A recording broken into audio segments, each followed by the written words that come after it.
إن الحمد لله نحمده ونستعينه ونستغفره ونستهديه ونعوذ بالله من شرور أنفسنا وسيئات أعمالنا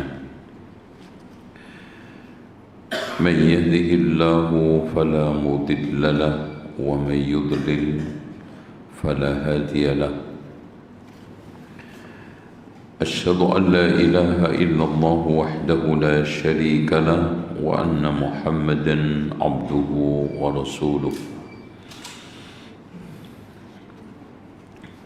قال الله عز وجل يا أيها الناس اتقوا ربكم الذي خلقكم من نفس واحدة وخلق منها زوجها وبث منهما رجالا كثيرا ونساء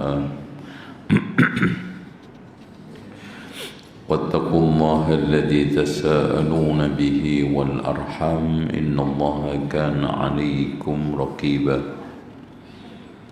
وقال تبارك وتعالى يا أيها الذين آمنوا اتقوا الله حق تقاته ولا تموتن إلا وأنتم مسلمون وقال سبحانه وتعالى يا أيها الذين آمنوا اتقوا الله وقولوا قولا يغفر لكم ذنوبكم ومن يطع الله ورسوله فقد فاز فوزا عظيما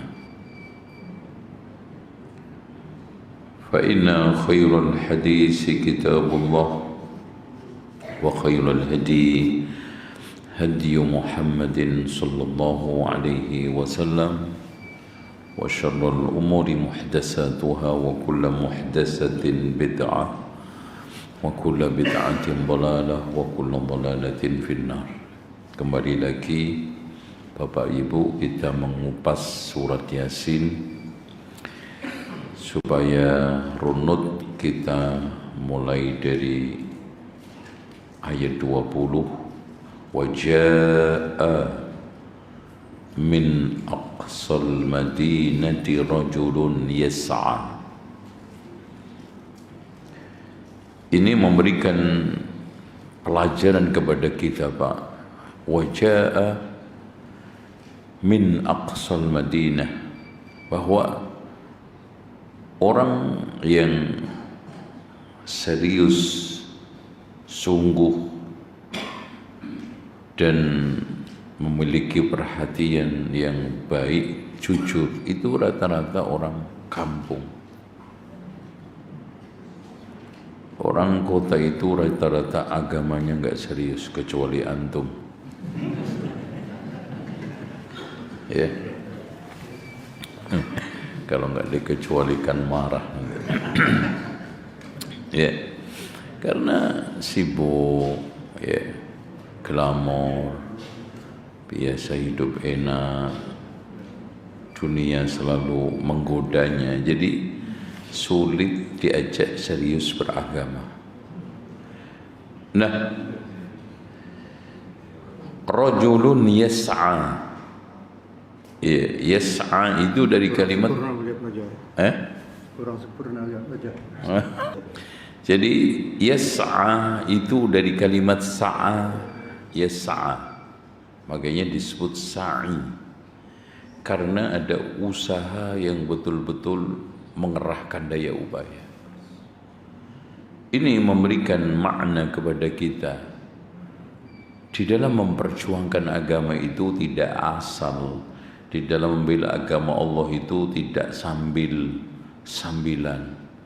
Di dalam menggerakkan dakwah itu tidak bisa hanya sekedar main-main. Yas'a, usaha serius, pengorbanan. Ya.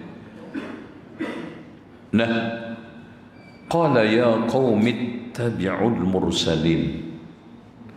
Jadi patokan utama kita di dalam beragama itu ngikutin utusan Allah, bukan fulan, apalagi Mama Kupron yang ikutin. Repot tentu. Namanya aja mama separuh kupron. Berarti laki ada, perempuan ada itu. Mama kupron. Itu. Mursalin, utusan Allah. Ciri orang yang berhak kita ikutin itu ittabi'u man la yas'alukum ajra. Enggak ada pamrih, enggak ada ambisi dunia. Wa hum muhtadun, dapat hidayah. Gitu. Karena di dalam gerak-geriknya itu enggak ada intrik dunia. Di dalam usaha dakwahnya itu tidak ada culas, enggak jujur. Di balik daripada niatan-niatannya itu enggak ada ingin menipu antum. Itu. Makanya dai itu manusia paling objektif. Qul hadhihi sabili ad'u ila Allah. Enggak kepada yang lain. Makanya ketika dakwah itu dicampurkan dengan berbagai macam intrik, entah itu partai, ormas, kelompok, termasuk pribadi, nafsu, perasaan, rusak. Wa ma liya la a'budu alladhi fatarani. Dari sini kita bisa menangkap Pak tauhid rububiyah. Itu melazimkan konsekuensinya otomatis mewajibkan kita untuk mengamalkan tauhid uluhiyah. Rububiyah yang mengakui Allah yang menciptakan kita, mengatur alam semesta, memberi rizki, menghidupkan, memberikan konsekuensi apa? Ya nyembah Dia saja, jangan yang lain. Makanya Allah di dalam surat Al-Baqarah menegaskan, ya ayyuhan nasu ubudu rabbakumul ladzi khalaqakum. Jadi seakan-akan Allah menegaskan kepada kita, jangan sekali-kali kamu menyembah Tuhan yang enggak bisa membuktikan ciptaan. Jangan kamu mencoba-coba menyembah Tuhan yang enggak bisa memberi rizki. Jangan coba-coba sekarang ini menyembah Tuhan yang enggak bisa mematikan, menghidupkan. Untuk apa?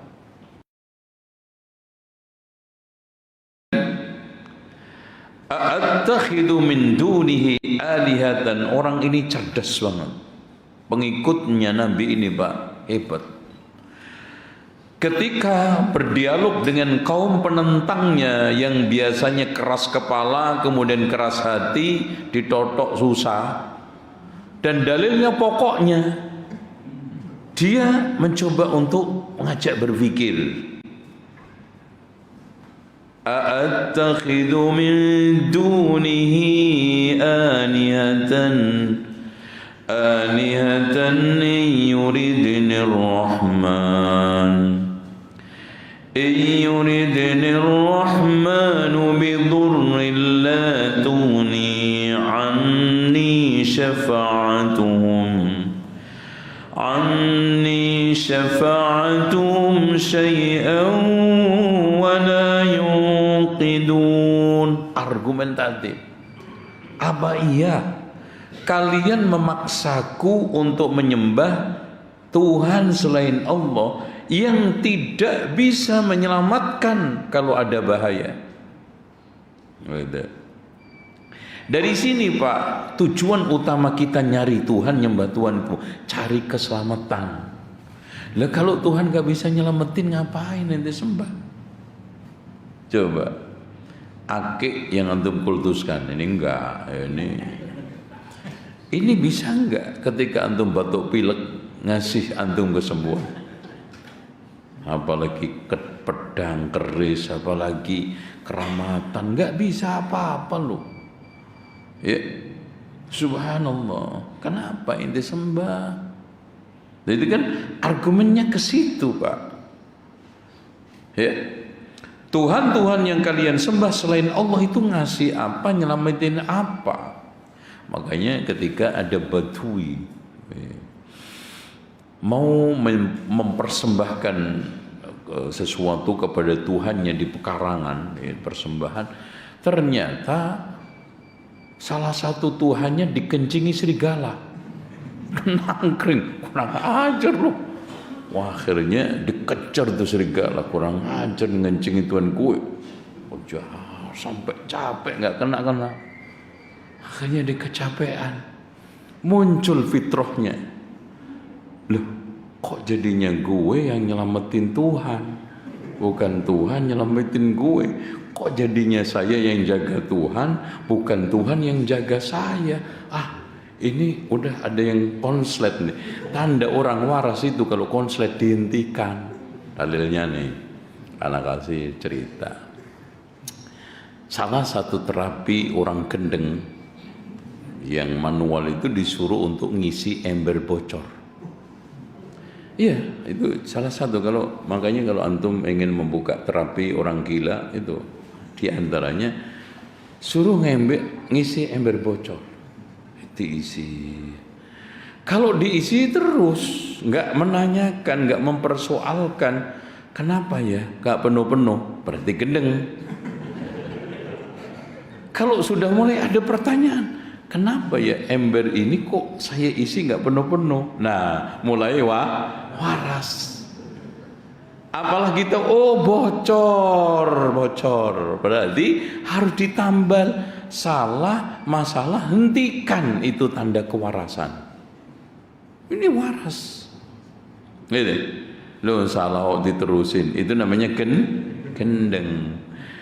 Makanya kata Abu Hamid Al-Ghazali, Pak, al-ilmu bila amalin junun. Ilmu tanpa diamalkan kegilaan. Wal amalu bila ilmin la yakun. Amal tanpa ilmu enggak mungkin. Kenapa, Pak?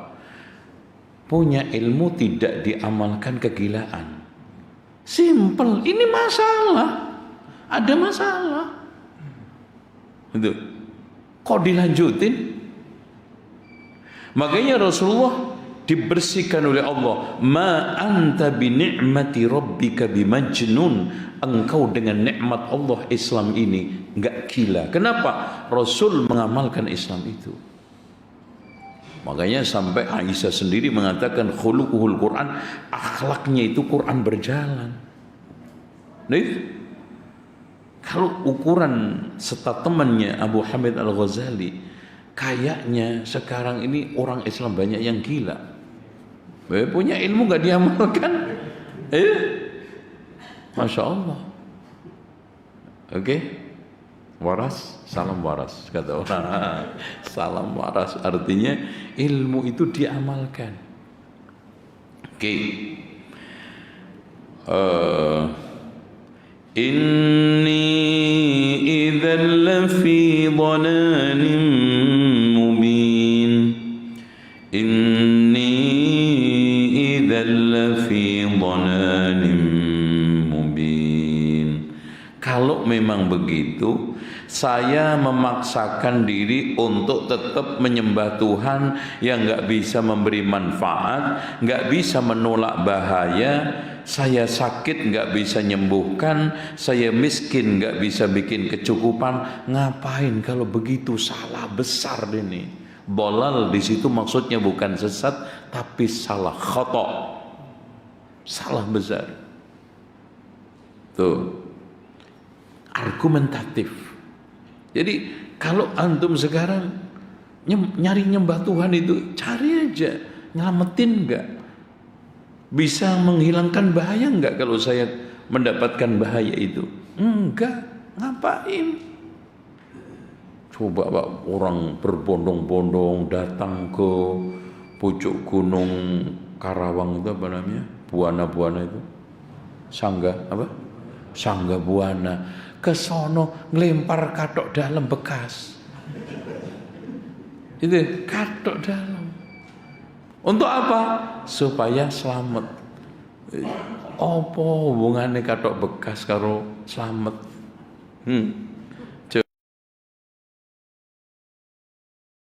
selamatnya sampai kebo pun dicari berkahnya, sampai kebunnya namanya Kiai Slamet. Gitu.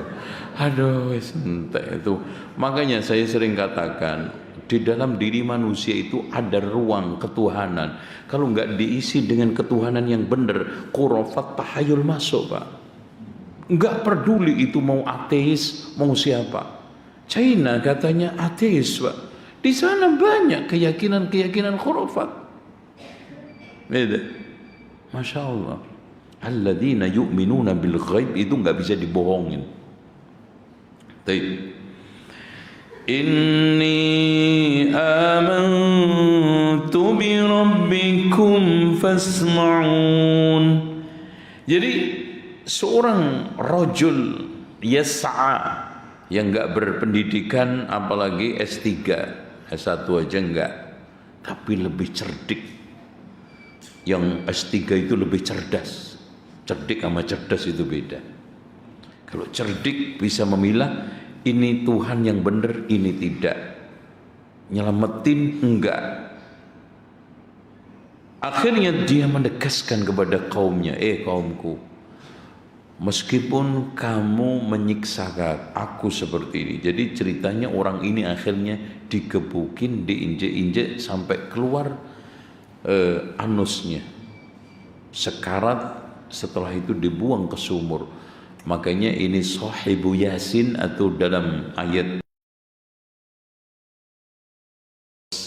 ya, kazzabat qablahum qaum nuhin wa ashabur rass wa samud wa adu wa fir'aun wa ikhwanu lut wa ashabul aikati wa qaum tubba kullu kadzabar rusula fahaqqa wa'id. Ashabur ras.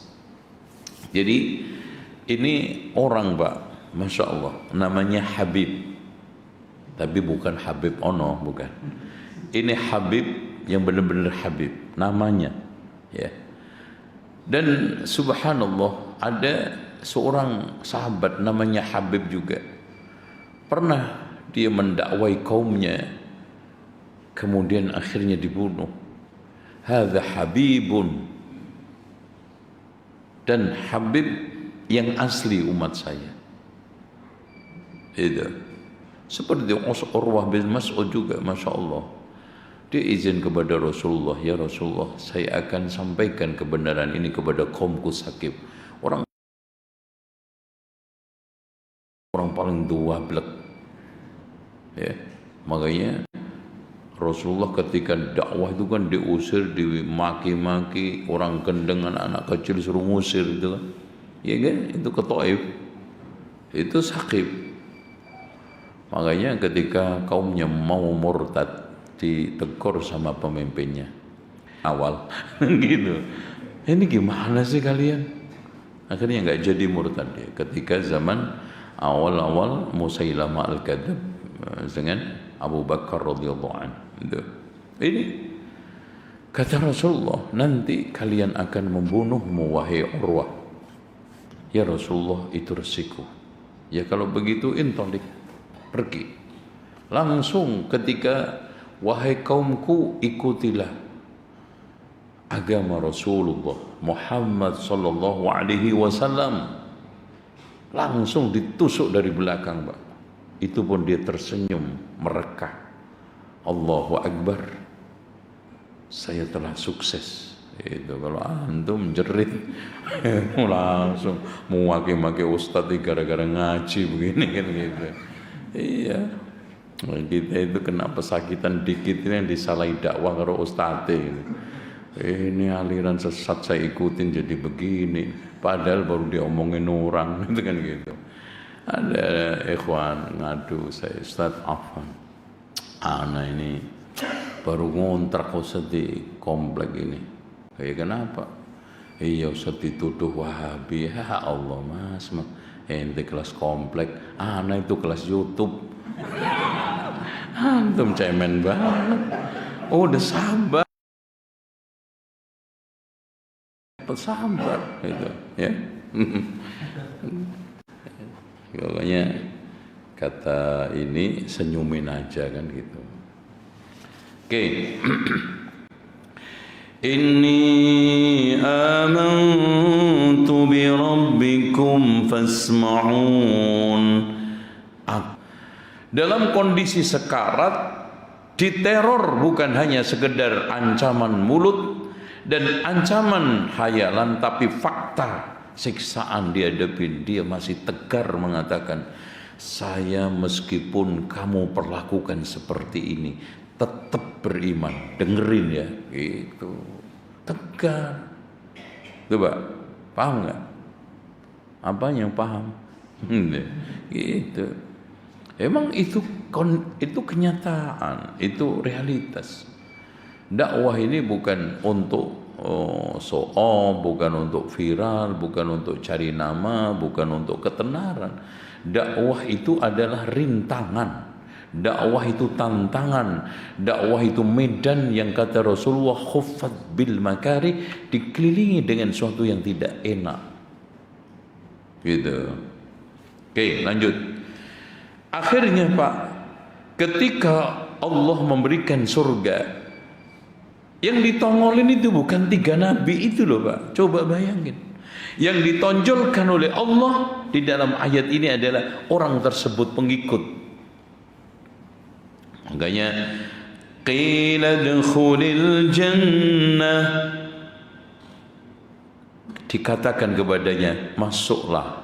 Maksudnya di sini masuk atau wajabat lakal jannah, kamu wajib ditetapkan menjadi penghuni surga karena surga belum dimasukin.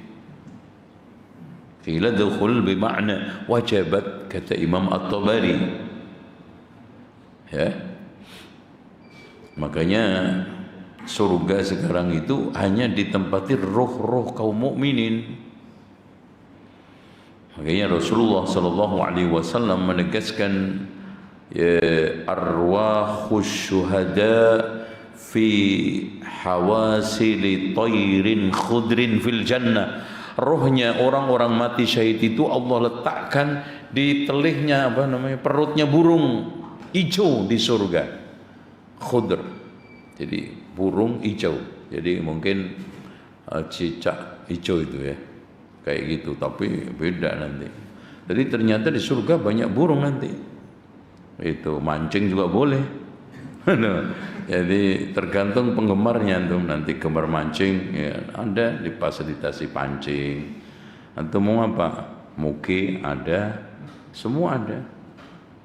Itu intinya kerjanya itu inna ashabal jannatil yawma fi syughulin fakihun.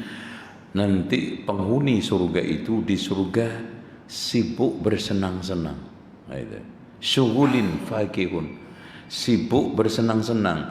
Kalau di dunia kan senang tapi sibuk. Contoh pengantin senang tapi sibuk masuk angin. Gitu kan itu. Kalau di sono itu enggak ada, sibuk bersenang-senang. Itu Masya Allah.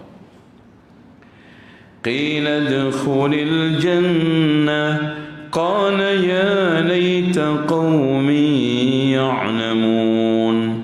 Aduhai, seandainya kaumku yang menyiksa saya, meneror saya, menindas saya, menginjek-injek saya sampai meninggal dunia, tahu kenapa Allah mengampuni saya, kenapa Allah memuliakan saya. Aduhai. Tapi udah nanti di akhirat, aduhai. Seandainya tahu mereka dulu ngaji itu penting. Seandainya dulu kaumku itu tahu bahwa manhaj yang mulia ini memasukkan, menguntungkan ke surga. Seandainya tahu akidah ahli sunnati wal jamaah ini beda dengan akidah syiah. Seandainya ya laita qaumi ya'lamu bima ghafara li rabbi waj'alani minal mukramin. Itu. Tapi kan gitu Pak ya. Orang ini banyak tertipu, terutama di dalam 2 hal. Makanya Rasulullah mengatakan ni'matani, 2 kenikmatan, maghbunun fihi ma kathirun minan nas. banyak manusia. Jadi Rasulullah tidak mengatakan manusia tertipu aja, banyak, yaitu sehat dan sempat. Coba saya sendiri termasuk kadang berhitung, ya Allah, anak sekarang udah umur 60, walaupun masih lebih ganteng dari antum.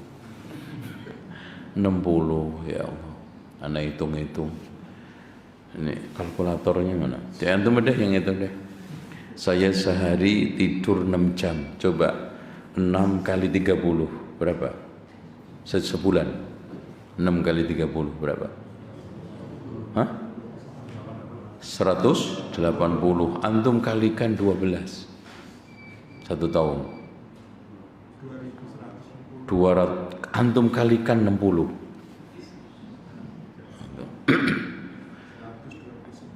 129.000 jam. Mati sampean. Subhanallah.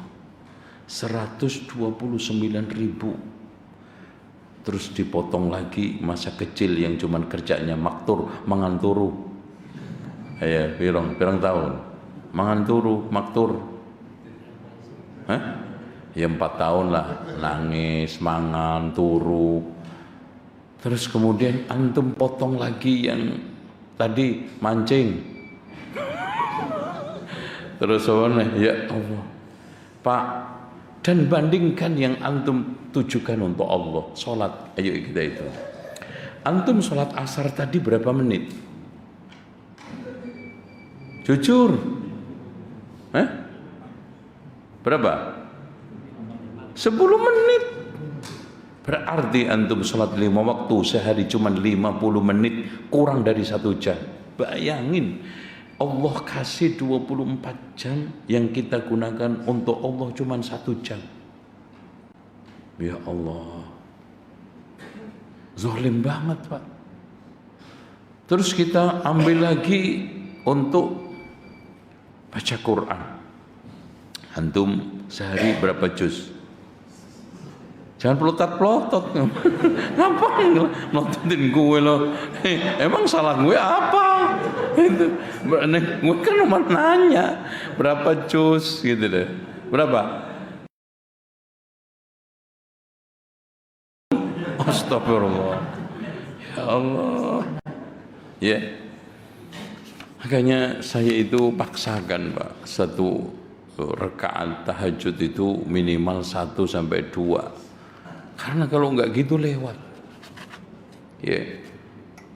Coba Qurannya mana? Coba Pak, celuritnya mana Pak? Anda mau? Ada yang bawa celurit enggak? Nah itu. Oke. Jadi kalau antum, ini mushaf standar nih, tapi kalau tahajud kan kita rata-rata enggak hafal Quran 30 juz, paling juga juz 30.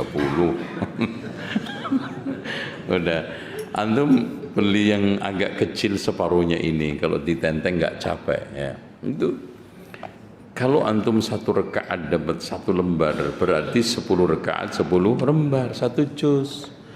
Kalau 2 lembar berarti 20, berarti 2 juz. Kalau 3 juz. Nah gampang toh? Gampang ngitungnya. Gitu Pak. Karena ya kadang pagi zikir, pagi tahu-tahu ketiduran. Kalau enggak gitu kerja, HP terus kecolongan nyekrol, dimakan HP aja itu berapa menit, berapa jam.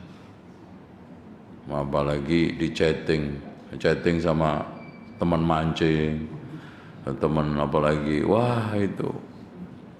Ya Allah, HP. Coba antum buka Facebook 5 menit, IG 5 menit, TikTok 5 menit, 15 menit. Coba antum baca Al-Quran 15 menit dapat berapa? Subhanallah. Wallahi maghbun, kita tertipu tanpa sadar. Tertipu. Rasul bukan orang bohong, pembohong enggak. Shadaqa Rasulullah. Rasul telah jujur sejujur-jujurnya. Maghbun, tertipu, banyak dari manusia dua perkara. Kesempatan ngaji, ya. Nanti kadang-kadang orang menghayal, coba masya Allah, kalau di sini diadain kajian, diadain lewat juga. Iya, makbun, tertipu kesempatan. Itu. Kadang-kadang saya, ya Allah, ini ngaji saya. Ya dulu kalau umur ngaji satu hari bisa 2, 3. Sekarang 53, kurang lagi. Apalagi tambah umur. Udah. Pokoknya umur nggak bisa dibohongin. Ya kan? Semua menurun kecuali 3, kolesterol, trigliserid, asam urat itu naik semua.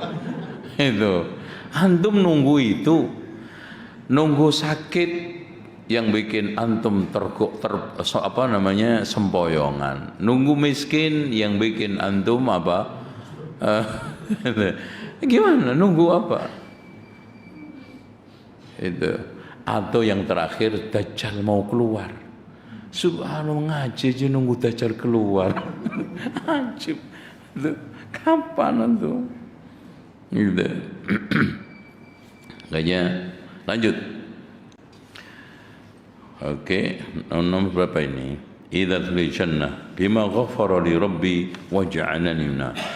Wa ma anzalna 'ala qaumihi min ba'dihi min jundin minas sama'i wa ma'in.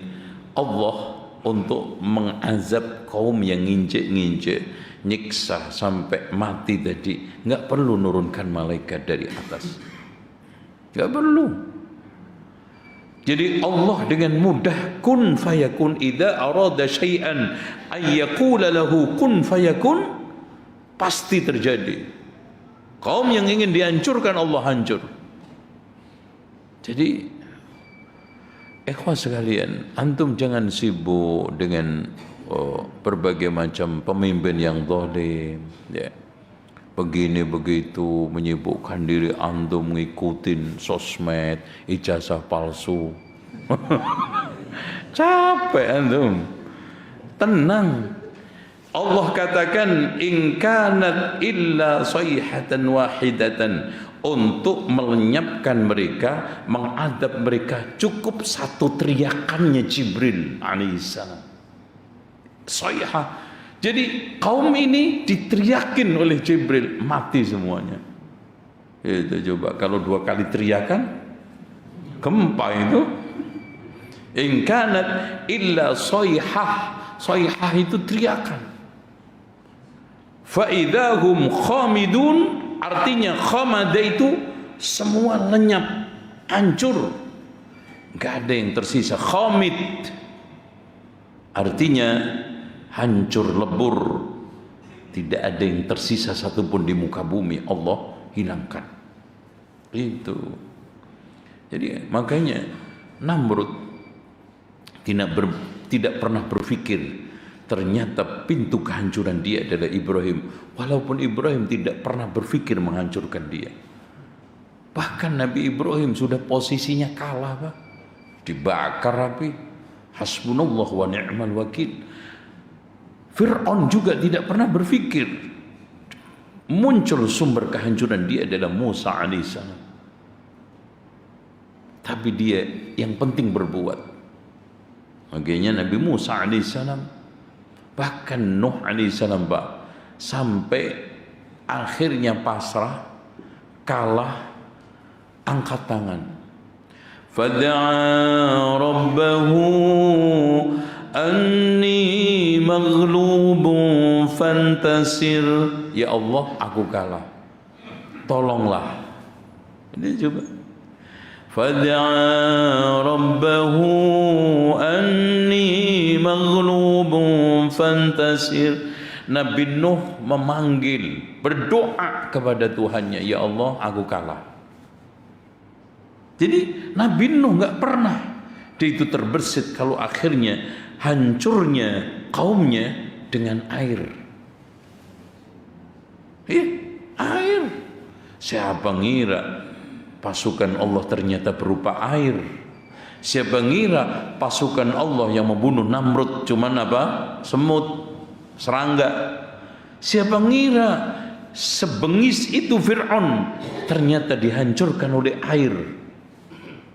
Itu makanya antum udahlah ngaji aja udah, nyecrolling, wah ini wah akan, apalagi korupsi akan ditangkap, akan sampai 10 tahun akan aja udah, antum akan terus capek antum kan, itu giliran ditangkap hilang, nanti muncul lagi akan, giliran mau ditangkap hilang. Itu yang awet cuman kuota haji itu. Ada ustadznya. Wa makaru wa makarallah ya. Subhanallah. Oke, lanjut. Jadi wa ma kunna munzilin, kami dengan malaikat tidak harus turun ke bumi untuk mengazab, menghancurkan mereka. Cukup ingkanat nabalu. Ya hasratan 'alal ibad, ya hasratan 'alal ibad ma ya'tihim min rasulin illa kanu bihi yastahzi'un. Ya hasratan 'alal ibad. Di sini seorang nabi utusan Allah memberikan peringatan, wahai kerugian sangat besar bagi seorang hamba. Tidaklah ada seorang utusan yang datang kepada mereka pasti mereka olok-olok. Masya Allah, Mbak. Dan ini sunatullah. Nggak ada seorang nabi, rasul, dan juga pengganti nabi, rasul, ulama, ustadz pasti pernah diolok-olok, diledek, dilecehkan, ditolak, dan berbagai macam perlakuan yang tidak senonoh. Pasti. Makanya kalau ada seorang ustadz, seorang ulama, seorang da'i tidak mau terima itu, ya jangan dakwah. Jualan cilok aja, bakso pasti untung. Wah, mana ada ceritanya pohon tinggi nggak kena angin. Pengennya nasibnya rumput, pengennya nasibnya pohon, kelakuannya rumput. Nggak pengen angin kenceng, repot Pak, repot. Nah, itu ya makanya saya sekarang ya namanya resiko dikenal, terkenal sih enggak, dikenal Wahabi. Itu udah undangan oke, tiba-tiba batal, ya resiko, ada masalah. Alhamdulillah diundang kemana, tiba-tiba visanya batal, ya alhamdulillah. Ya bagi saya dakwah di mana aja, di kereta api, rel kereta aja juga bagus, yang penting di syuting. Gitu.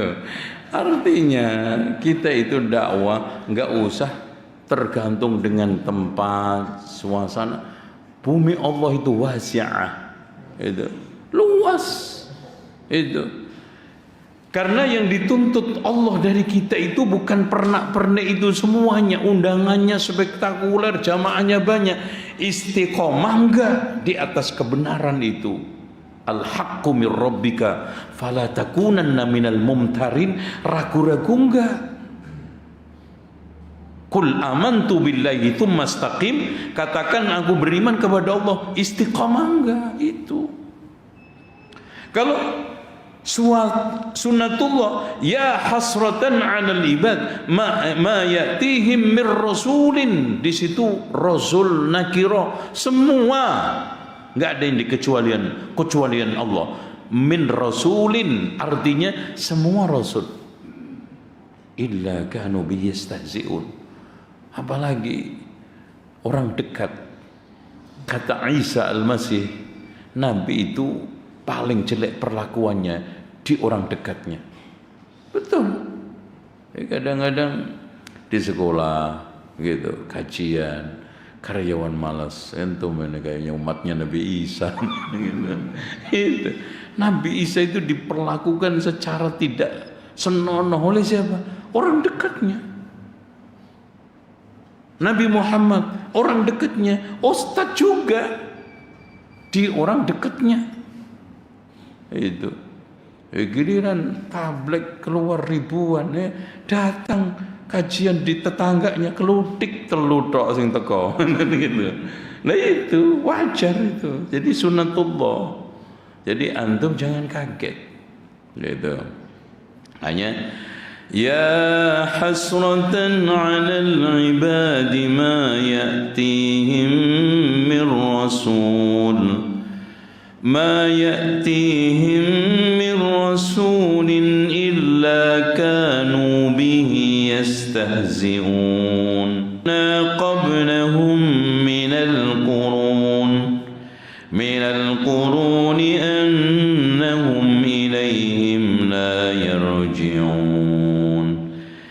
Alam yarau kam ahlakna qablahum minal qurun. Apa mereka itu enggak memperhatikan berapa banyak umat-umat sebelum mereka itu saya hancurkan, saya adab, kemudian mereka tidak bisa balik lagi. Ini menunjukkan bahwa reinkarnasi, manusia bisa kembali hidup lagi, netis, apalagi roh gentayangan didustakan oleh ayat Yasin ini. Anehnya dibaca Yasinan itu loh Pak. Di tempat apa? Katanya rohnya nanti kalau nggak dibacain Yasin liar, supaya balik lagi ke kuburan tenang, maka harus dibaca Yasin. Ini ayat ini. Surat Yasin. Makanya orang yang Yasin itu lucu kadang-kadang. Yang dikasih Yasin itu cuma yang mati aja. Yang hidup nggak pernah diyasinin gitu. Padahal kalau antum nanti akhir-akhir ayat ini kita bahas apa? Liyundhiru man kana hayyan, agar dengan Al-Qur'an itu mereka memberi peringatan orang yang hidup. Hidup. Giliran hidup nggak dibacain Yasin, mati dicariin Yasin. Apa manfaatnya kecuali hanya pahala? Kita tidak meremehkan, apalagi mengingkari perbedaan di antara kita atau tidak. Yang kita persoalkan adalah hudan lil muttaqin. Al-Qur'an itu petunjuk orang bertakwa yang hidup apa yang mati. Nah, ngerti gitu kok. Itu makanya yang harus sering dibacakan Yasin bersama tafsirnya itu siapa? Yang hidup ini. Makanya saya awali dengan surat Yasin ini. Itu, antum hidup kan? Alhamdulillah ya, urip itu. Oke ya. Jadi alam yarau kam ahlakna qablahum, ada kaum Ad dihancurkan Allah, Samud dihancurkan Allah, Fir'aun, Qarun, semua.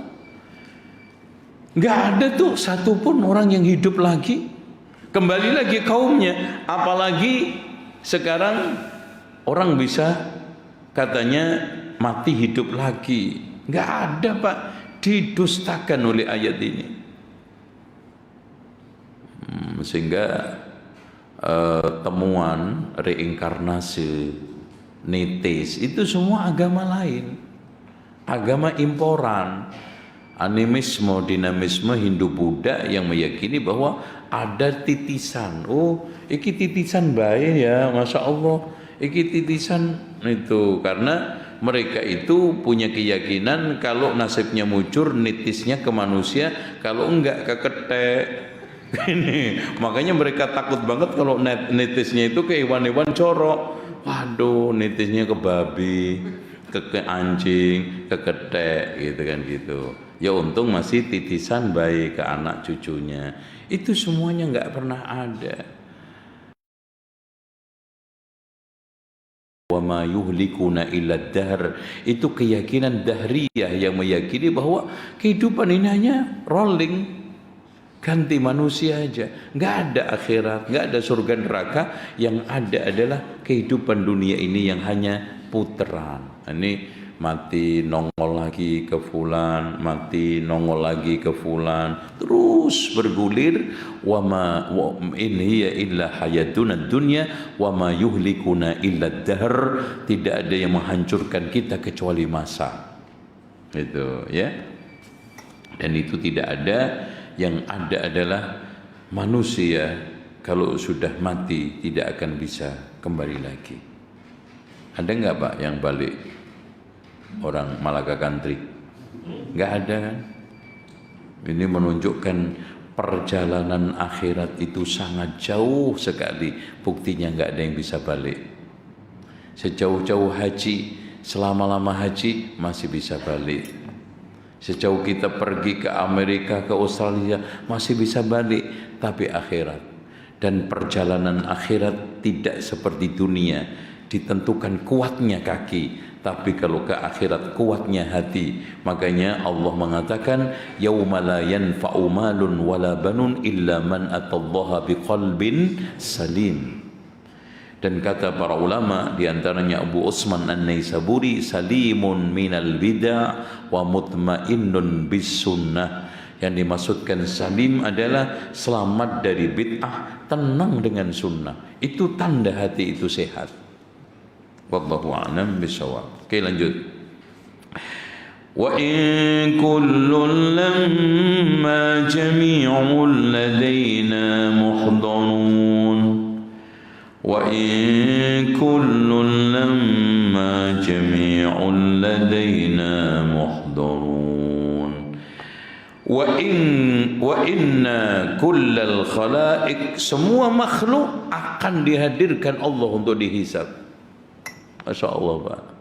Makanya ketika itu Allah nantang kepada semuanya, termasuk Namrud, Fir'aun, raja-raja bengis, mungkin termasuk juga Trump. Gitu. Ya ma'asyaral jinni wal insi in istata'tum an tanfudhu min aqtaris samawati wal ardi fanfudhu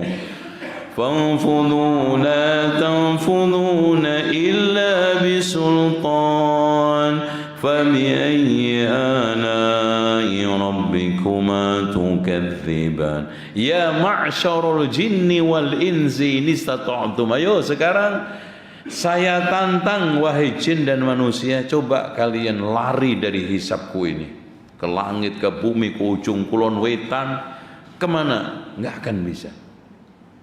Makanya ayat ini menurut kebanyakan ahli tafsir adalah panggilan Allah ma'syarul jinni wal insi di akhirat, bukan di dunia.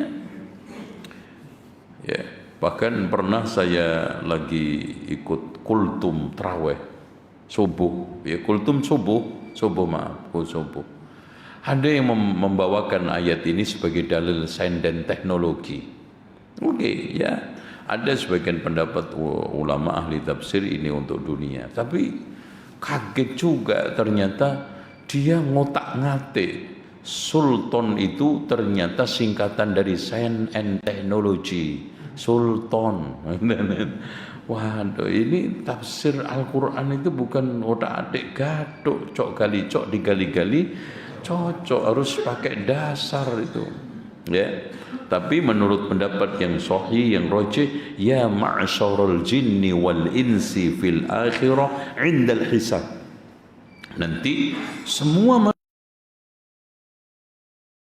manusia yang nabi rasul semuanya termasuk umatnya, nggak ada yang terkecualikan, tetapi dikecualikan oleh Rasulullah 70,000 yadkhuluna al-jannata bighairi hisabin wala adab. Itu. Dan pada saat itu hadirin sekalian, manusia ditantang Allah, wahai jin dan manusia, coba kalian lari dari hisabku ini. Nggak ada yang bisa. Ya ma'syaral jinni wal insi in istata'tum an tanfudhu min aqtaris samawati wal ardi fanfudhu. Coba, enggak ada. Masya Allah. Kenapa? Wa in kullun lamma jami'un ladaina muhdarun. Semua dihadirkan di hadapan Allah untuk dihisab. Illa sayahduruna jami'an lil hisabi baina yadayillah wa yujazihim bima yastahiqun. Makanya nanti Allah mengajak bicara hambanya satu persatu. Masya Allah. Mukmin dikasih penutup. Kemudian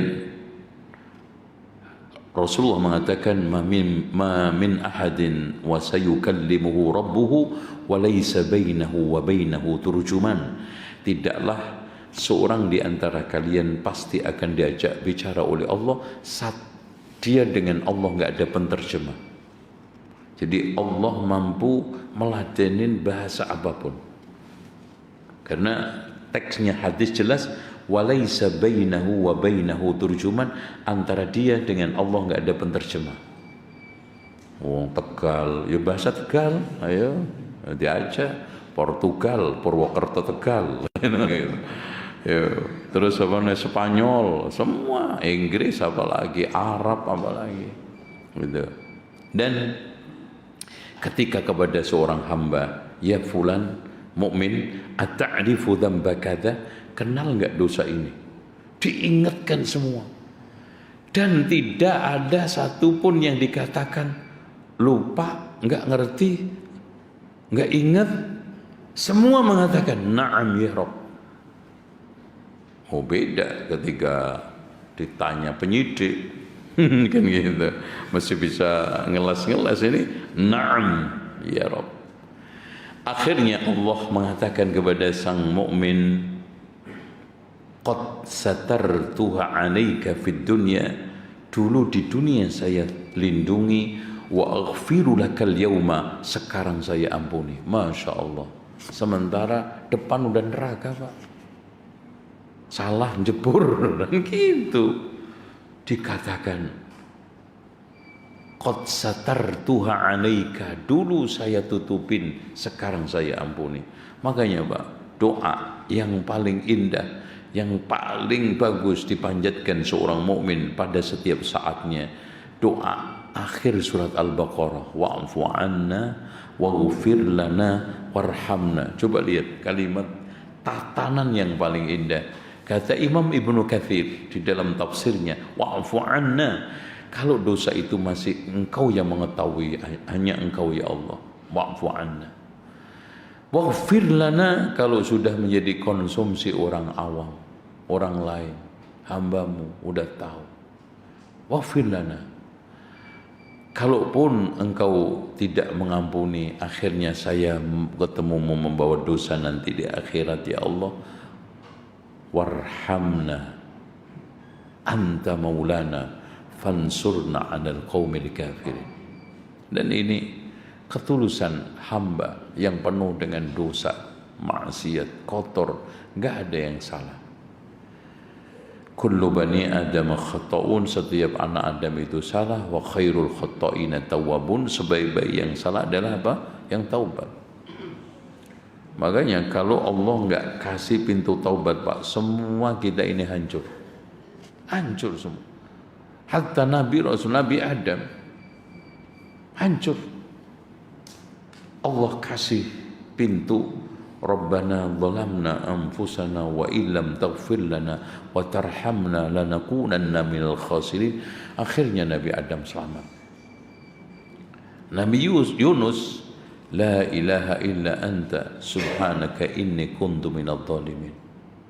Hatta Nabi Ibrahim, Nabi Musa, hatta Nabi yang paling mulia yaitu Nabi Muhammad, ketika akhir hayat Allah suruh apa?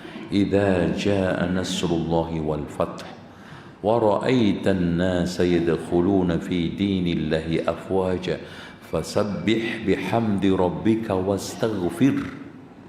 Makanya sejak itu turun ayat itu, Rasulullah sampai wafat selalu rukuk sujudnya sering membaca ya Rabbana wal Rabbi firli Rabbana wal kalamtu, subhanallah, subhanakallahumma hamdika astaghfiruka wa atubu ilaik. Itu yang paling sering dibaca. Oleh karena itu kata Al-Hasanul Basri, perbanyaklah kalian membaca istighfar, karena kamu tidak tahu pengampunan itu Allah jatuhkan di mana. Bisa sedang antum di pasar, di jalan, di masjid, di rumah, di tempat tidur, sambil nyetir, sambil minum nggak mungkin. Ya, bismillah. Jadi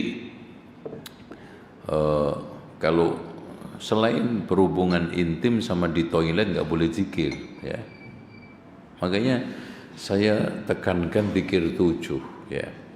Salawat Allahumma salli ala Muhammadin wa ala ali Muhammad dan seterusnya. 2, ya dzal jalali wal ikram. 3, la ilaha illallah wahdahu la syarika la lahul mulku wa hamdu wa ala kulli syai'in qadir. 4, la ilaha illa anta subhanaka inni kuntu minadh dhalimin. 5, astaghfirullahal azim wa atubu ilaih. 6, hasbunallah wa ni'mal wakil. 7, la ilaha illallah wa subhanallah alhamdulillah wa la ilaha illallah Allahu akbar la hawla wa la quwata illa billahil aliyyil azim. Itu zikir paling afdal setelah Al-Quran. Sepakat di antara para ulama.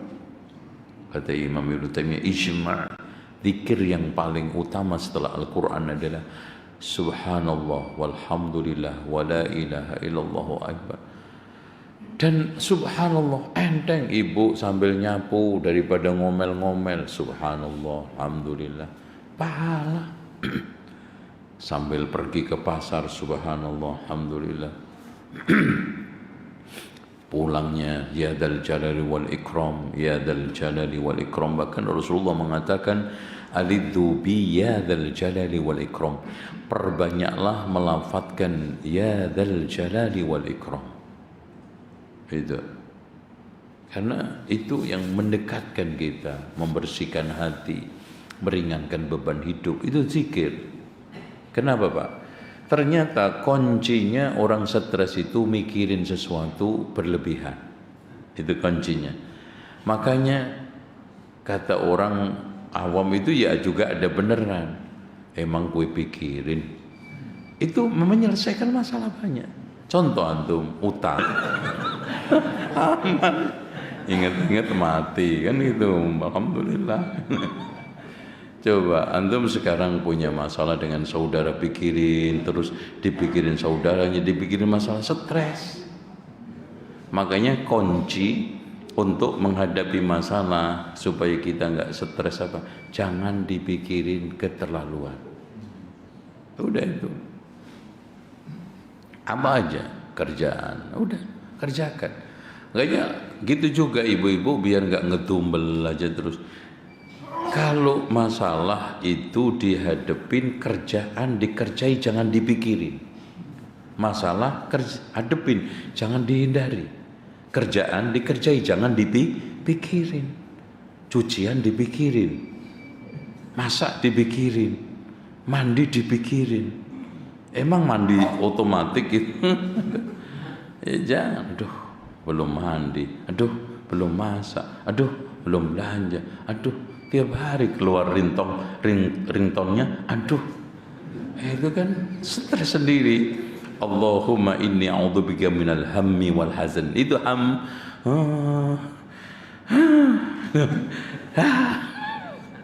Antum sedih sendiri, hazan. Wa minal ajzi wal kasal wa minal jubni wal bukhl. Makanya ini penyakit pasang-pasangan. Orang itu kalau ham, hazan. Kalau orang itu ajz, kasal, itu lemah, malas, pengecut, nanti nomor-nomor ketemu juga. Itu repot. Makanya jangan ngutang. Ya, ada prinsip ya nggak punya apa-apa, yang penting nggak punya utang, daripada punya apa-apa tapi kenapa-kenapa. Itu punya apa-apa tapi kenapa dulu saya, nah kan gitu. Karena utang itu beban, bebannya di bawah Pak, janji. Utang itu janji, janji itu utang, kan gitu, dibolak-balik. Bener nggak? Antum kalau janji ditagih orang enggak? Kalau antum utang ditagih orang enggak? Sama. Makanya janji itu utang, utang itu janji. Ngikutin enggak ini? Nyambung enggak? Antum jadi ruwet sendiri. Loh, udah deh kalau gitu kita buka aja tanya jawab biar gak repot. Fadhol, silakan tanya. Ya, silakan. Apa yang menjadi sebab dan dasar bagi seluruh ulama Ahlus Sunnah? Apa yang menjadi sebab dan dasar bagi seluruh ulama Ahlus Sunnah dari yang awal sampai akhir mengatakan bahwa Rafidah Imamiyah itu kan bagian dari Islam? Baik. Dan kenapa mereka begitu membenci dakwah sunnah ini? Saya sudah bikin bedah buku ya. Bedah buku tentang Syiah kemarin tadi. Astagfirullahaladzim. Ini Pak, coba. Baik. Memang orang Syiah ini repot ya. Repotnya gini Pak. Kita bikin pernyataan global katanya, ketika kita rinci ngomel-ngomel sesama Islam kok adu domba, nggak pernah selesai. Karena memang itu watak daripada orang sesat. Watak orang sesat. Coba sebentar ya. Untuk mana ini?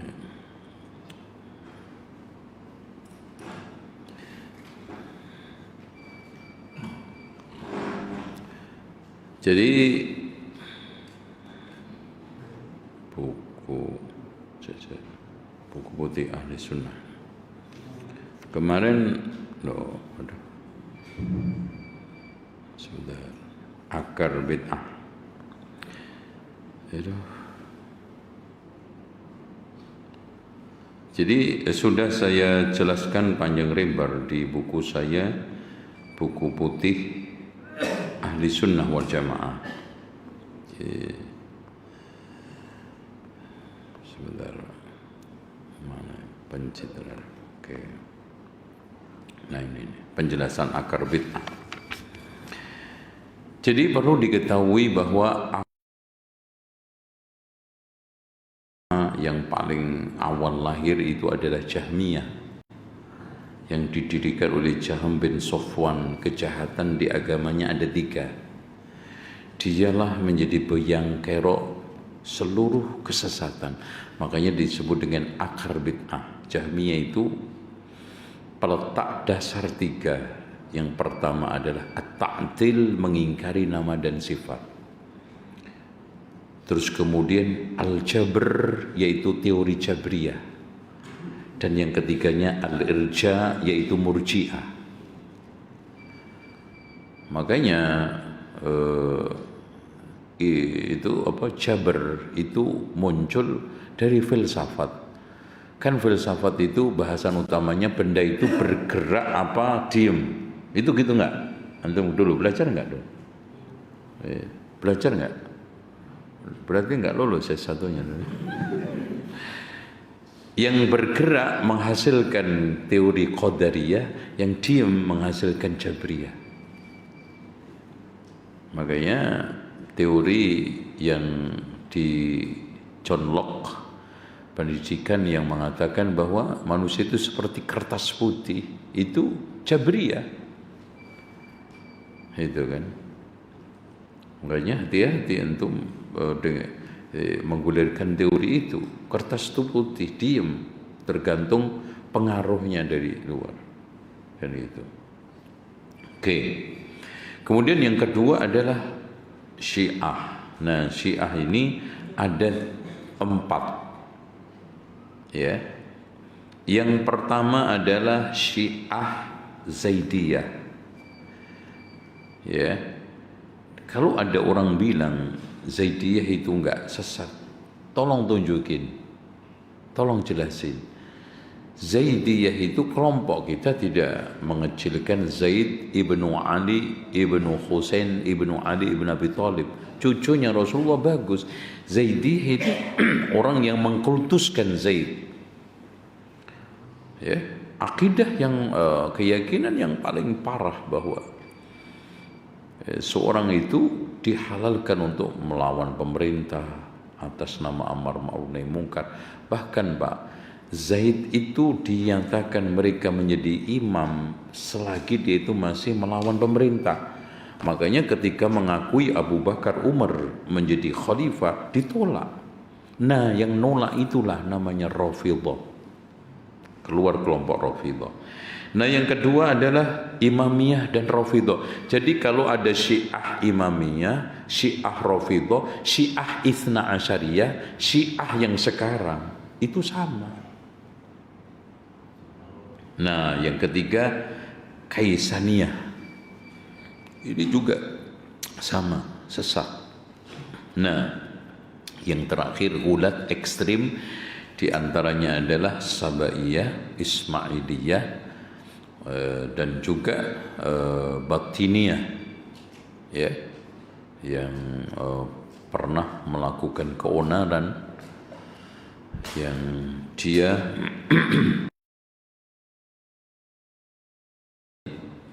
jadi tolong dicamkan, Abu Hamid Al-Ghazali itu pernah diancam sampai akhirnya lari ke mana? Ke Syam. Makanya beliau menulis kitab judulnya Ar-Raddu 'alal Batiniyah atau Fadaihul Batiniyah. Ya. Di situ dia jelaskan penjelasan, ana bacain ya. Ini gara-gara kena air. Oke. Telah terjadi konsensus di antara seluruh ahli riwayat bahwa dakwah ini firqah batiniyah bukan digagas oleh ahli millah, tidak dicetuskan oleh pengemban nihlah, dan tidak didukung ajaran kenabian. Sehingga siapapun yang mengikuti firqah ini akan berujung pada lepasnya agama seperti lepasnya rambut dari adonan roti. Mereka sejatinya persekongkolan dari kaum Majusi dan Mazdakiyah. Majus yang dari Sikh, terus kemudian masuk Syiah. Itu sudah antum bisa banyak baca di online ya. Ditambah segelintir sanawiyah dan ateisme, makanya mereka lebih condong kepada negara-negara ateis. Kemudian dihasung oleh sejumlah besar filosof ateis kuno. Mereka melepas panah logika dalam rangka mengatur strategi untuk meringankan tekanan ulama Islam dan meredam permusuhan kaum muslimin pada mereka. Akhirnya mereka tidak mampu menyembunyikan kekufuran kepada Sang Pencipta, pendustaan kepada utusan Allah, pengingkaran terhadap mahsyar, kiamat, dan kembalinya makhluk kepada Allah. Mereka menuduh bahwa para nabi adalah manusia licik dan tukang tipu yang memperbudak makhluk dengan berbagai tipu muslihat penuh dengan kebohongan dan penipuan. Mereka juga mencibir bahwa menyebarnya ajaran Nabi Muhammad, membahananya dakwah beliau seantero dunia dan kekuasaannya yang meluas dengan kokoh dan kuat hanya untuk mengunyah kekuasaan nenek moyang kita, Persia. Bahkan mereka bersenang-senang di negeri kita sambil terus merusak pikiran kita. Masya Allah, tuduhan. Mereka berusaha mengangkangi setiap jengkal bumi persada hingga kita tidak mampu memerangi mereka. Oleh sebab itu, tidak mungkin menghalau mereka kecuali dengan cara makar dan licik. Karena bila mereka diajak secara terang-terangan kepada mazhab kita, pasti mereka makin garang kepada kita dan tidak mau mendengarkan gagasan kita. Maka tidak ada cara jitu kecuali kita membaurkan diri kepada salah satu sempalan mereka yang paling pandir otaknya, paling kacau cara berfikirnya, dan paling mudah menerima tahayul, serta paling senang dengan cerita bohong yang tidak lain adalah Rafidhah. Kita harus berlindung di balik nisbat tersebut dan bertameng dengan klaim cinta keluarga Nabi. Makanya cinta keluarga Nabi itu hanya tameng, Pak. Dan menangisi duka yang menimpa mereka. Husain sampai seakan-akan, tapi mereka di balik itu ada rencana jahat. dan maksud jahat. Agar kita selamat dari kejahatan mereka, kita tunjukkan dukungan yang sesuai dengan watak mereka melalui cara terus mengingatkan kepada mereka kezaliman besar, kehinaan berat yang menimpa nenek moyang mereka, dan kita harus berpura-pura menangisi kenistaan yang menimpa keluarga Nabi Muhammad. Dia cek Ibu Abu Hamid Al-Ghazali ngomong tidak ngarang, dia menyari pati dari fakta. Dengan demikian kita bisa menghujat generasi salaf yang menjadi panutan dan teladan mereka. Makanya Pak, di YouTube, di online dan offline, yang paling kenceng untuk nuduh salaf Wahabi itu mereka. Kadang-kadang mengatasnamakan ormas yang ada aja. Itu. Apabila kita mampu merusak citra salafus soleh di mata mereka dan menudai setiap ajaran dan syariat, maka akan sulit bagi mereka meyakini ajaran mereka. Dan Pak, kalau antum lihat fakta, hampir semua riwayat hadis-hadis mereka itu berhenti pada qala Husain. Enggak ada, sedikit sekali qala Nabi. Qala Abu Abdullah alaihi salam. Yang dimaksudkan Abu Abdullah siapa? Husain ibn Ali. Kenapa dia lebih mengkultan Husain daripada Hasan? Simple. Karena Husain itu menikah dengan salah satu budak Persia yang menurunkan mereka itu aja. Itu enggak lebih daripada itu. Selanjutnya, mudah bagi mereka untuk keluar dan lepas dari Islam bila masih tersisa di antara mereka berpegang teguh dengan zahir Al-Quran dan hadis mutawatir. Kita akan kecoh dengan takwil batil, di mana setiap nas itu memuat makna rahasia dan tafsir batin. Jadi semua ditakwil. Itu kalau enggak ditakwil, enggak akan bakal menemukan kesesatan. Makanya mereka tidak bisa memalsukan Al-Quran, tapi memalsukan tafsir Al-Quran. Kalau kita mau baca tafsir mereka itu lucu sekali. Contoh, marajal bahraini yaltaqiyan, dua lautan ketemu siapa? Ali Fatimah. Coba, marajal bahraini yaltaqiyan bainahuma barzakhun la yabghiyan. Siapa? Siapa? Husain Hasan, Ali Fatimah. Itu semua pokoknya Ali Fatimah Hasan Husain. Dan fakta Pak, orang Syiah potong kuku saya kalau berani memberi nama anaknya, keluarganya dengan Umar sama Abu Bakar. Cek sekarang aja di channel-channel, di YouTube berita-berita, lihat pejabat-pejabat mereka, ada yang namanya Abu Bakar, Umar.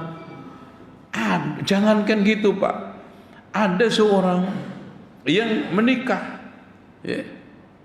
setelah suaminya itu ahli sunnah, anaknya yang pertama lahir dinamai Umar, pingsan dia.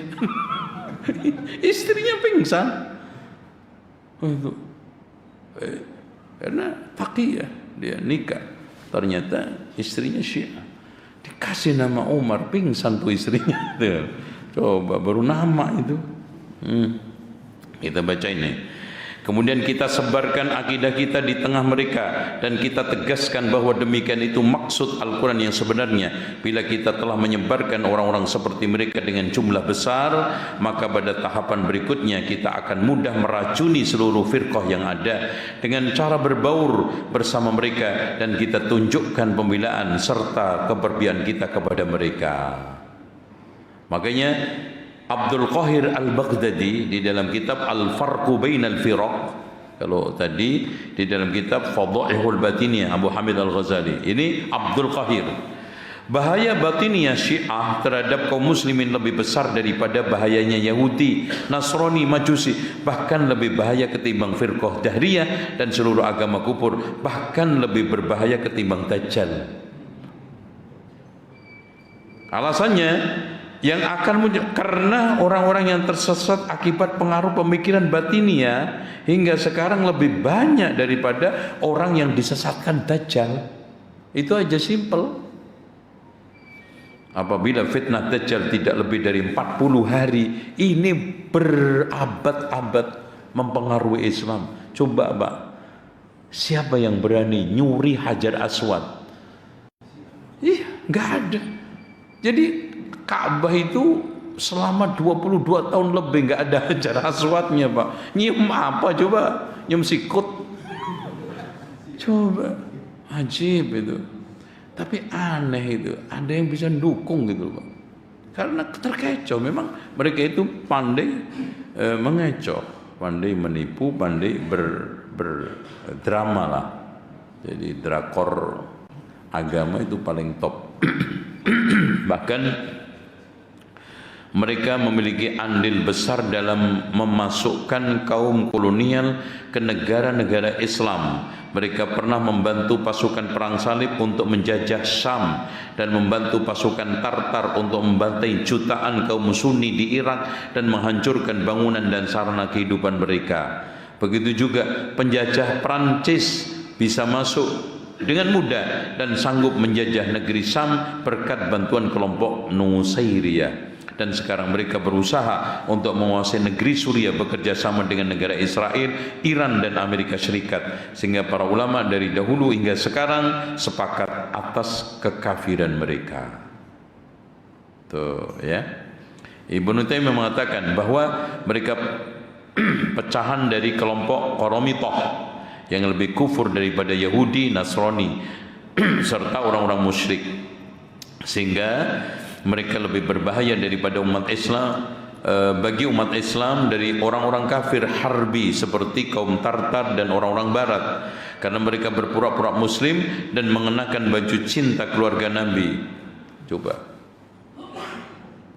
Tetapi hakikat mereka tidak percaya kepada Allah, Rasulnya, kitabnya, perintah, larangan agama. Bahkan mereka tidak percaya terhadap surga, neraka, pahala dan siksa. Ini terus juga begitu. Terus ini juga sama. Dan yang lebih parah lagi, ada sempalan namanya Syiah Hurubiyah. Dia meyakini Jibril itu berkhianat, disuruh nyampaikan wahyu kepada Ali, ternyata dikasihkan Nabi Muhammad. Jadi menyimpangkan. Bahkan orang Syiah juga punya akidah Raja'ah. Raja'ah itu nanti Rasulullah, Ali, Fatimah dan keluarga Nabi dan imam-imam Syiah itu hidup lagi sebelum kiamat, membalas dendam orang-orang yang mengkhianati dia, termasuk Abu Bakar, Umar, dihidupin lagi terus disalib. Itu Raja'ah. Nah, bada itu Allah itu bisa aja mengoreksi sesuatu yang dulu diputuskan ternyata nggak benar, sekarang baru benar. Itu bada, kan kurang ajar. Di antaranya Allah dulu memang udah sengaja tahu yang patut menjadi nabi itu adalah Nabi Muhammad. Setelah kesini dipikir-pikir ternyata yang layak Ali. Kan kurang ajar Pak, dipikir-pikir. Emang tukang becak loh. Dipikir-pikir lambat laun kayaknya yang patut menjadi nabi itu Ali bukan Muhammad. Itu Syiah Rafidhah Imamiyah memiliki pemikiran hampir sama, sehingga kedua nama tersebut pada hakikatnya untuk sebutan satu firqah yang lebih dikenal kalangan umat Sunni dengan Rafidhah. Mereka disebut Rafidhah karena ceritanya datang kepada Ali, ya, Ali ibnu Husain ibnu Ali yang punya gelar Zainul Abidin. Diajak untuk mengkafirkan Abu Bakar, Umar, maka Ali otomatis nggak mau, nggak bisa. Maka kelompok ini akhirnya Rafidhah alias menolak kepemimpinan Ali ibnu Husain ibnu Ali bin Abi Thalib. Nggak layak untuk jadi imam Syiah kamu, saya tolak. Maka kelompok ini namanya kelompok alinya ya, Zaid, maaf tadi, Zaid ibnu Ali ibnu Husain ibnu Ali. Terus dari Abdullah bin Ahmad berkata, saya bertanya kepada bapakku, siapakah Rafidhah itu? Maka beliau menjawab, mereka adalah orang-orang yang mencela dan menghujat Abu Bakar Umar. Nah ini ya, udah nggak ada lagi celah untuk membela apanya. Nah ini Imam Syafi'i, ini dengerin, Imam Syafi'i berkata, memberikan komentar pedas terhadap kelompok Rafidhah. Aku tidak melihat ada orang yang lebih dusta ketimbang Rafidhah. Jadi orang yang paling gampang berdusta, berbohong dengan sangat kelihatan jujurnya. Kan orang bohong kan kelihatan bohongnya. Ini bohong kelihatan jujurnya. Makin bohong makin kelihatan jujurnya. Kan top itu Pak. Ya, Rafidhah. Dan mereka mengkafirkan seluruh sahabat, yang enggak kafir cuma 4, Ali, Ammar, Miqdad, Salman, itu aja.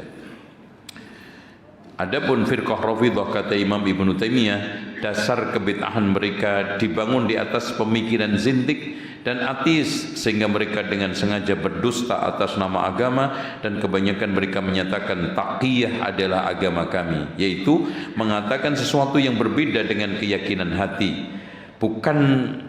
Bukankah demikian itu kedustaan dan kemunafikan? Sementara mereka mengklaim bahwa mereka merupakan manusia paling beriman dan paling suci di antara pemeluk agama. Mereka menuduh generasi pertama Islam dengan tuduhan murtad dan munafik, sehingga mereka ibarat kata pepatah, senjata makan tuan. Karena tidak ada firqah yang menampakkan keislaman yang paling dekat dengan kemunafikan dan kemurtatan ketimbang Rafidhah. Dan tidak ada firqah yang paling banyak didukung oleh kaum murtadin dan munafikun kecuali Rafidhah. Ini kata siapa? Syekhul Islam Ibnu Taimiyah. Ya, antum bisa lihat di dalam kitab Minhajus Sunnah An-Nabawiyah. Saya kira itu cukup antum untuk sedikit aja. Nah, ini yang bikin dendam kepada Wahabi. Pernyataan Syekh Muhammad bin Abdul Wahab paling pedas kepada Rafidhah. Dengerin. Syekh Muhammad bin Abdul Wahab menegaskan bahwa Syiah Imamiyah Rafidhah telah keluar dari sunnah, bahkan telah keluar dari millah Islam. Mereka terjatuh ke dalam perzinaan mut'ah. Berapa banyak di antara mereka yang berzina pada kubul dubur, sehingga mereka sangat pantas kalau dikatakan anak-anak zina. Ini Pak, kalimat yang bikin dendam kesumat.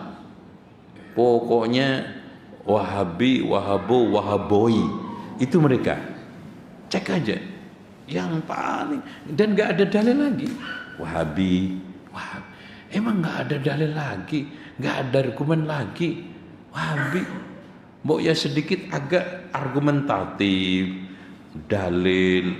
Loh, saya setiap debat, setiap dialog itu nggak keluar Pak, Wahabi itu. Anehnya. Saya dialog dengan Kiai Idrus Romeli nggak keluar Wahabi. Saya juga dialog dengan Profesor Dr. Akil Munawar, juga alhamdulillah aman-aman aja. Itu masih ada YouTube-nya. Kemarin di Mina ketemu juga, ya. Itu. Oleh karena itu di sini penyakitnya adalah mereka menusuk dari belakang, membaur sambil memfitnah dan menggulirkan perpecahan dengan isu apa? Wahabi. Coba saya tanya sama antum, Wahabi itu apa? Makanan apa kira-kira? Enggak ngerti. Enggak ngerti. Anjib. Kadang ya Allah. Saya itu dulu itu paling getol nyerang Wahabi. Setelah jadi Wahabi dikatain Wahabi, coba. Itu kira-kira gimana gitu kan? Makanya ada jamaah yang Ya memang nggak gampang ya dituduh itu. Kalau saya mah udah biasa, udah masuk 70 dai yang Wahabi itu nah nomor 3 kok. Aman saya. Ustaz, supaya tidak dituduh Wahabi gimana caranya? Gampang. Ente lakukan 5. 1, ngerokok. Apalagi bikin potongan video sambil ngerokok. 2, ziarah kubur Wali Songo. 3, maulidan, selawatan itu diadakan. 4, tahlilan. 5, udah nyanyi-nyanyi sholawat, selesai. Makanya nggak usah. Apalagi saya itu kan suaranya nggak jelek-jelek banget. Kalau anteng di sono, apalagi dukun bisa. Saya dulu umur kelas SMA kelas 2 itu udah dukun, Pak. Itu udah laris sudah. Karena jadi dukun itu enak, duduk aja dapat duit. Iya, betul. Terus ceramah sambil nyerang-nyerang Wahabi dikit-dikit biar laku. Habis itu ditutup ya Rabbi bil Mustafa balik maqasadayana. Itu selesai. Insyaallah seperti itu ya. Demikian, silahkan antum pulang nggak apa-apa. Insyaallah kita ketemu lagi. Mau tanya apa? Yang Yasin 31 tadi kan umat semua dibinasakan, tidak ada yang bangkit lagi ya Ustaz. Bagaimana dengan Al-Baqarah 5556, orang-orang Yahudi kalau mau beriman kepada Nabi Musa harus melihat Allah secara langsung, terus Allah kirim halilintar, tapi ayat setelahnya Allah bangkitkan lagi mereka. Bagaimana itu Ustaz? Gimana? Setelahnya coba dibacain. Ayat setelahnya. Apa tadi? Kami bangkitkan kamu sesudah kamu mati supaya kamu bersyukur. Oh, pertanyaannya apa kira-kira? Yang tadi, yang Yasin tadi tidak dibangkitkan lagi. Yang ini ada yang dibangkitkan Ustaz. Maksud yang ditanyakan? Yang Yasin tadi tidak semua dibinasakan, tidak ada yang dibangkitkan. Ya, itu semua kaitannya dengan kaumnya Sahibu Yasin. Kalau itu kan Bani Israel, beda konteks, beda modus, beda peristiwa, gitu ya. Dan masya Allah ya, Allah nanti menghancur leburkan Yahudi 2 kali lagi. Yang dulunya sudah dihancurkan oleh Bukhitnasor, Fir'aun, ya kan, hancur. Dan ana ingin tegaskan begini, ada sebagian orang, bahkan ada yang bikin potongan, mendukung Syiah tidak otomatis menjadi Syiah, mendukung Zionis pasti jadi Zionis. Kita bikin logika gini loh Pak, menolak Syiah tidak otomatis mendukung Zionis.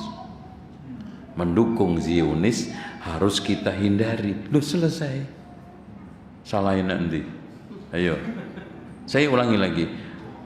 Menolak Syiah tidak otomatis mendukung Zionis. Mendukung Zionis kita wajib hindari. Selesai itu. Gitu. Jadi itu antum bikin potongan biar untuk nyanyi yang ono ya, gitu. Mendukung Yahudi, mendukung Syiah tidak menjadikanmu Syiah gitu ya. Mendukung Zionis langsung menjadi Zionis. Enggak gitu. Tidak otomatis menolak Syiah mendukung Yahudi. Bahkan akidah ahli sunnah Pak, harus anti ya Zionis, anti Syiah. Itu udah akidah itu, antum jangan main-main. Termasuk akidah ahli sunnah wal jamaah menyatakan Zionis musuh eksternal, Syiah musuh internal. Itu udah. Ya, musuh kan ada 2, internal sama eksternal. Dan kata Abu Umamah Al-Bahili, manusia mukmin itu setiap saatnya tidak lepas dari 4 musuh. kafir yang memerangi, munafik yang membenci, mukmin yang hasad, setan yang menggoda. Itu. Makanya, dan Syiah tadi, Rafidhah kata Imam Ibnu Taimiyah, tidak ada kelompok yang paling banyak didukung munafik sama orang murtad ketimbang Rafidhah. Coba kemarin Pak, imam yang sudah 15 tahun memimpin Syiah dieksekusi, ternyata Yahudi dari Mossad itu kan, yang namanya siapa itu? Apa? Aduh, HP saya masuk sini, nanti tumpah lagi. Ya wes, mulai aja, pulang aja ya. Kita akhiri. Insya Allah nanti kita tambah lagi informasi-informasi penting supaya antum alal bayyinah. Intinya gini Pak, kita itu ngaji pentingnya selalu apa yang kita katakan itu dalil, bukti, argumen, bukan pokoknya, bukan sentimen, ya, argumen yang kita depankan. Makanya tadi saya usung pendapatnya Abdul Qahir Al-Baghdadi itu Asy'ari Pak, Asy'ari, al-farqu bainal firaq. Al-Ghazali itu. Oleh karena itu kita sampaikan semua, ternyata hampir semua para ulama memberikan satu penilaian sama gitu ya. Demikian, subhanakallahumma wa bihamdika asyhadu an la ilaha illa anta astaghfiruka wa atubu ilaik. Wa sallallahu ala Muhammadin wa ala ali Muhammad walhamdulillahirabbil alamin. Wassalamu alaikum warahmatullahi wabarakatuh.